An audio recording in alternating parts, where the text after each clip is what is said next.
Welcome. अमीर क्यों दिन ब दिन अमीर होता जा रहा है रियल स्टेट से? सवाल बड़ा मज़े का है, समझना है आप लोगों ने, ताकि आप लोगों को ये समझ आ जाए कि अमीर क्यों, क्या ऐसा कर रहा है कि वो दिन ब दिन अमीर होता जा रहा है और आप वो नहीं कर रहे। ऑब्वियसली आप नहीं कर रहे ना, इसका मतलब है कि आप अमीर नहीं हो रहे। अगर आप भी वो कर रहे हो जो अमीर कर रहे हैं तो आप भी अमीर हो जाए। कोई इतना बड़ा मसला तो नहीं है, कोई इतनी मुश्किल रॉकेट साइंस नहीं है जिसको हम लोगों ने रॉकेट साइंस बना लिया।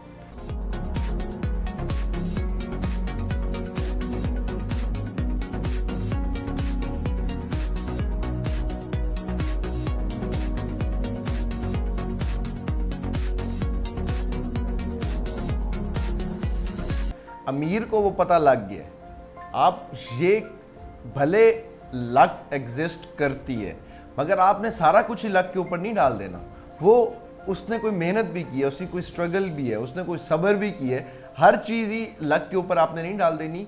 अल्लाह पाक उनकी मदद करता है जो कुछ करना चाह रहे होते हैं, जो कुछ अचीव करना चाह रहे होते हैं। ये नेचर कहती है, ये हमारा कुरान कहता है, ये हर चीज़ हमें मिलकर ये बताती है कि अल्लाह पाक आपकी सुनने के लिए बैठा हुआ है। तो आप लोगों में से जो नहीं कर रहा, उसी का नहीं हो रहा, उसको समझ आ गई है और हम लोग उसको लकी लकी लकी कह के जो है ना सारा काम कर देते हैं। मैं आपको बताता हूँ कि वो किस तरह से रिटर्न निकाल रहा है। अमीर रियल स्टेट में अमीर कैसे हो रहा है? अमीर के पास ज़्यादा पैसे होते हैं, सरमाया ज़्यादा होता है। कोई भी हाउसिंग सोसाइटी XYZ, कोई भी आप हाउसिंग सोसाइटी ले लें, जैसी हाउसिंग सोसाइटी रिलीज़ होती है वो क्या करता है, वो जो उसका बिल्डर होता है, वहाँ का डेवलपर, जो डेवलपर होता है, उस डेवलपर के साथ मिलकर और काफ़ी ज़्यादा इन्वेस्टमेंट अपनी मिलियंस में बिलियंस में अपनी इन्वेस्ट वहाँ पे करता है और फाइल्स या प्लॉट्स अपने लिए बुक कर लेता है। ठीक है, अब जैसे ही रेट ऊपर जाता है, जैसे ही सोसाइटी एक रेट ऊपर यानी कि लेकर आती है, तो वो क्या करता है, जिस रेट पर सोसाइटी अपनी चीज़ें सेल आउट कर रही होती है, वो भी उसी रेट के ऊपर अपनी चीज़ों को सेल आउट करना स्टार्ट कर देता है। तो इस तरह से क्या होता है, वो अपनी इस इन्वेस्टमेंट को सिक्योर तरीके से ऊपर लेके चला जाता है। और उस टाइम जब सोसाइटी और वो जो बड़ा इन्वेस्टर होता है, वो जिस टाइम पे चीज़ें बेच रहा होता है, उस टाइम खरीद पता है कौन रहा होता है? आप लोग। जी, आप लोग वो चीज़ें खरीद रहे होते हैं, वो प्रॉफिट उसको दे रहे होते हैं और आप लोग फिर उसके बाद जो है ना वो पैसे अपने उसको देकर और उसको अमीर करते जाते हैं आप। फिर उसके बाद आप वही बंदा कहीं और बैठकर आप लोगों को या उसका कोई आपको बताता है कि रियल स्टेट में बहुत पैसा है, तो आप लोग कहते हो यार हमारे पास तो पैसा नहीं है, ये कौन सी रियल स्टेट है जिसके अंदर पैसा है? तो इस तरह से जो एक कामयाब बड़ा बिजनेसमैन होता है वो क्या करता है, जो बड़ा इन्वेस्टर होता है वो क्या करता है, वो आप लोगों की तरह इस चीज़ के शक में नहीं रह जाता कि ये सोसाइटी ठीक है, वो सोसाइटी ठीक है, ये डेवलप होगी, वो डेवलप नहीं होगी। उसको पता होता है, वो डेवलपर्स को जानता है पर्सनली, उसको पता होता है कि इस जगह ने रेट ऊपर लेकर, इस जगह का रेट ऊपर होना ही होना है, इस जगह ने, इस सोसाइटी ने इतने के जो है ना वो ग्राउंड ब्रेकिंग के ऊपर प्री लॉन्च के बाद लॉन्च पे ये रेट इसने करना है। वो इन्वेस्ट करता है। आप लोग किस चीज़ के लिए रुक जाते हो? मार्केट, इन्फ्लेशन, ये वो। आप लोग, अच्छा आप लोगों के पास कोई कंसल्टेंट नहीं है ना, आप लोगों को ये नहीं पता कि आप लोगों ने सही जगह पे कहा, आपकी रिसर्च नहीं है। आपकी रिसर्च ना होने के बावजूद भी जो कर रहे हैं इन्वेस्ट सही जगह पे, वो बिल्कुल ठीक है, वो मेरी इस बात से 110% एग्री करेंगे। जो नहीं कर रहे वो इसी शक में मुब्तला रह जाएंगे कि हमारे पैसे डूब ना जाए। यार आपको अपने 2-3 लाख रुपए की परवाह है, वो जो अरब रुपए का सोसाइटी बनाने के लिए आए हैं, जो अरब रुपए उसके अंदर लगा रहे, उसको अपनी रेपुटेशन की परवाह नहीं होगी। ठीक है, लॉसेस होते हैं, सोसाइटीज़ भी 2 नंबर होती हैं, स्कैम्स भी होते हैं, फ्रॉड्स भी होते हैं, तो आप लोग खुद मत इतनी रिसर्च करें ना। मुझे एक बात बताएं, हमारा प्रॉब्लम पता है क्या है, कि हम लोगों को यहाँ पे लगता है कि हमें सब कुछ पता है, जबकि हमें सब कुछ नहीं पता होता। और हमारे जितने भी, मैं डीलर्स हजरात कहूँगा, इनको कंसल्टेंट तो मैं नहीं कहूँगा, ना इनको रियल स्टेट का जो है ना वो अलिफ बे पता है। ये लोग ज्यादती करते हैं एक बंदे के साथ, किसी के साथ मिलकर। ये पता क्या करेंगे, अपनी चीज़ बेचने के लिए, मार्केटिंग करने के लिए क्या करेंगे, उसका दिमाग ही तब्दील कर देंगे। ये गुनाह है। मैं हमेशा लोगों को ये बात बताता हूँ कि ये गुनाह है, तुम गुनाह कर रहे हो। गुनाह किस तरह से? एक बंदे ने अपना प्लान बनाया हुआ है कि मैंने इतने पैसों को इतने टाइम में इतना कर देना, और बीच में अचानक से कोई टपकता है और वो आपको क्या कहता है आकर कि काइंडली आप ऐसा करें कि ये जगह इतनी अच्छी है, ये वो झूठी तारीफें, चलो सच्ची तारीफें कर रहा हो तो एक अलग अलग बात है, झूठी तारीफें, ये यूं है, ये इस तरह से, ये इस तरह से, आपने यहाँ पे वो सारी करके, और होगा क्या कि वो बंदा वहां पर इन्वेस्ट कर देगा, और जब वो इन्वेस्ट करेगा तो वो अपने प्लान से हट गया, उसने अपने कमीशन के थोड़े से पैसे ले लिए। इस बंदे को जिसने ये सारा कुछ किया है, अगर आप इसको कंसल्टेंट कह रहे हैं तो आपको फिर नहीं पता कंसल्टेंट किसको कहते हैं, ठीक है। तो कंसल्टेंट क्या होता है, जो आपके सामने सब हकाइक रख देता है, आपके प्लान के ऊपर आपको बता देता है कि यार मैंने इस तरह से जो है ना वो इसको वो करना है। मैं आपकी बात एक दफ़ा आपको एक बात क्लियर कर दूं कि मैं आपको ये बात इसलिए हरगिज़ नहीं कर रहा, मुझे कुछ क्वेश्चंस आए इस तरह के कि आप जो है ना एज आ हमें कंसल्टेंट आप ट्रीट करें। मैंने उनको कहा मैं इसलिए आपको ये बात हरगिज़ नहीं कर रहा, मैं आप लोगों की इस्लाह के लिए बैठा हुआ हूँ। मेरे पास अल्हम्दुलिल्लाह मेरा इन्वेस्टर ग्रुप है, वो बहुत स्ट्रॉन्ग चल रहा है, हम लोग बहुत फिट तरीके से चल रहे हैं। मैं तो ये जो मैं चाहता हूँ, जो मैं इनसाइट्स देख रहा हूँ, मैंने कहा आप लोगों तक पहुँचा दूँ ताकि आप लोगों को भी पता चल जाए कि अमीर किस तरह से दिन ब दिन अमीर होता जा रहा है, वो कर क्या रहा है इस तरह का, ठीक है।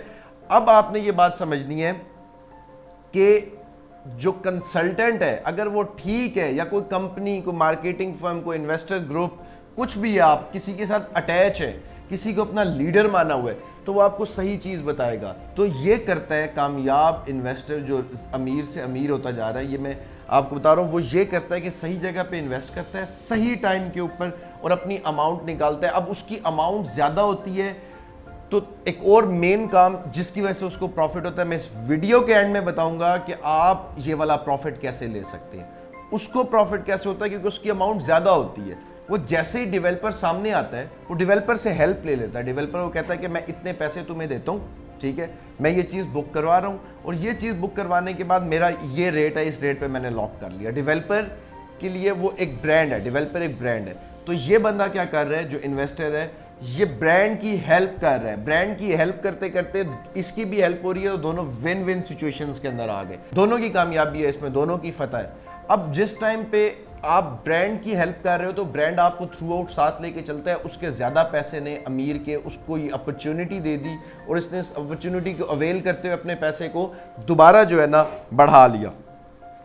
अच्छा, अब जो एक बहुत बड़ी चीज इन्वेस्टर नहीं करता वो है कि वो इन्वेस्टमेंट नहीं करता फोमो और फड के बगैर। आपने ये दोनों टर्म्स समझनी है और सुननी है आपने, या आपके लिए मे बी न्यू हो, मगर वो फोमो और फड से कुछ भी नहीं करता। फोमो क्या है? फोमो होता है फियर ऑफ मिसिंग आउट, कि इस चीज़ का खौफ कि अगर मैंने यहाँ ना ली तो इसका रेट ऊपर चला जाएगा, और आप लोग ज़्यादातर इसी चीज़ का जो है ना वो शिकार होते हैं, इसी चीज़ का आप लोग नुकसान करते हैं। तो आपने अब ये नुकसान नहीं करना। फोमो ये होता है कि ये मार्केटिंग स्ट्रेटेजी होती है, ये मार्केटिंग पे पैसा लगाते हैं, उस टाइम पर ये पैसा खोल देते हैं। खोलने के साथ आपको ये लगता है कि अगर हमने ये चीज़ ना खरीदी तो इसका रेट ऐसी जगह पर चला जाएगा कि हमसे मिस हो जाएगी, और आप उस चक्कर में वो खरीद लेते हैं। हालांकि बेच कौन रहा होता है? इन्वेस्टर। कुछ चीज़ें खरीदने की होती भी हैं, ये नहीं कि आपने सारा कुछ ही नहीं खरीदना, ठीक है ना। कुछ चीज़ों में फोमो होता नहीं है, आपने हमेशा अपने, आप एक चीज़ मिस हो रही है ना, तो उस तरह की चीज़ जितने टाइम के बाद भी आएगी, आपने अपॉर्चुनिटी कॉस्ट देखते हुए कि अब 2 साल मुझे वेट करना पड़ेगा, ये यहाँ तक होगी, मैं ये ले लूँ नहीं, हर चीज़ को समझ के आपने इन्वेस्टमेंट करनी है, ना कि आपने वैसी इन्वेस्टमेंट कर देनी है। और फर्ड क्या होता है? फर्ड होता है कि आप अनसर्टेनिटी की वजह से अपनी कोई चीज़ सेल आउट कर देते हैं। फॉर एग्जांपल, आपको लगता है कि मार्केट क्रैश होने वाली है, कैपिटल स्मार्ट सिटी नीचे जाने वाला है, या पार्क व्यू सिटी नीचे जाने वाला है, या बहरिया टाउन नीचे जाने वाला है, या कोई भी XYZ गार्डन जो है ना वो नीचे जाने वाला है, तो आप वो सेल आउट कर देते हैं। इसको फर्ड कहते हैं। ये भी वो इन्वेस्टर नहीं करता। जो अमीर हो रहा है, जो पैसे से पैसा बना रहा है, जो रिच हो रहा है, वो भी ये नहीं करता। आप लोग ये भी करते हैं। तो आप लोगों ने इसका भी ख्याल रखना है कि ये भी आप लोगों ने नहीं करना। बहुत सोच के, संभल के, कंसल्टेंसी लेकर उसके बाद आपने ये सारा कुछ करना है। मैं आप लोगों को फिर एक बात बता दूं एंड में कि मेरा जो ग्रुप है, अब मैं आपको एक बात बताता हूं, बड़े इन्वेस्टर के पास मैंने आपको कहा था एंड में मैं बताऊंगा कि आप कैसे कमा सकते हैं। जिस चीज़ के ऊपर हम लोग चल रहे हैं, मैं इस स्ट्रेटेजी में अपनी रिलीज आप लोगों के लिए करने जा रहा हूँ। ये स्ट्रेटेजी क्या है? मेरा एक ग्रुप जो है, मेरा इन्वेस्टर ग्रुप, वो एक 2 या 3 बड़े इन्वेस्टर्स के बराबर है। यानी कि अगर वो 10-15 करोड़ पे इन्वेस्ट करके एक चीज़ ले रहे हैं, तो मेरे काफ़ी सारे ग्रुप वाले मिलकर जिनके पास थोड़े थोड़े प्लॉट्स लेने के पैसे होते हैं, 3, 4, 2, 1, हम सब मिलकर क्या करते हैं कि वहाँ पे इन्वेस्ट कर देते हैं। और जब हम as a huge Ahmed Raees group बन के हम लोग इन्वेस्ट करते हैं, उसका फ़ायदा क्या होता है कि हमें वो रेट मिलता है कि प्री लॉन्च रेट हमें मिल जाता है जिसके ऊपर सोसाइटी ने कल को लॉन्च करना है। हम सब के पैसे मिलकर 4, 5, 6 लाख, 10 लाख, 20 लाख इतने सारे नहीं हो सकते थे कि हम एक रिच को compete कर सकें, मगर यहां से हम उस रिच को compete कर लेते हैं मिलके। ये यूनिटी का फायदा है। तो मैं आपको अपने इस ग्रुप के बारे में इसलिए बता रहा हूं कि आप 4-5 लोग जो अपनी फैमिली में, अपने ग्रुप में सोशल सर्कल बनाकर इस स्ट्रेटेजी को अप्लाई करें। जैसे ये स्ट्रेटेजी अप्लाई करेंगे, यू विल स्टार्ट अर्निंग। आपको पता चलेगा रियल स्टेट में अमीर अमीर से कैसे हो रहा है। और अगर आपको कोई नहीं मिलता, आपका ग्रुप नहीं बनता, तो मेरे ग्रुप वाले और हम आपको वेलकम करेंगे। आप जो है ना हमारा ग्रुप भी ज्वाइन कर सकते हैं। तो ये आपने याद रखना है कि अमीर ऐसे अमीर होता जा रहा है रियल स्टेट में। आप लोग इसी चीज के ऊपर है कि ये प्रॉब्लम है, वो प्रॉब्लम है, ये सोसाइटी की एनओसी नहीं है, वो यूं। अगर आपका कंसल्टेंट ठीक है ना, तो वो कभी भी चाहे सोसाइटी का एक ईंट भी ना हो तो वो आपको सही जगह पे इन्वेस्ट करवाएगा। Don't worry about that. Thank you.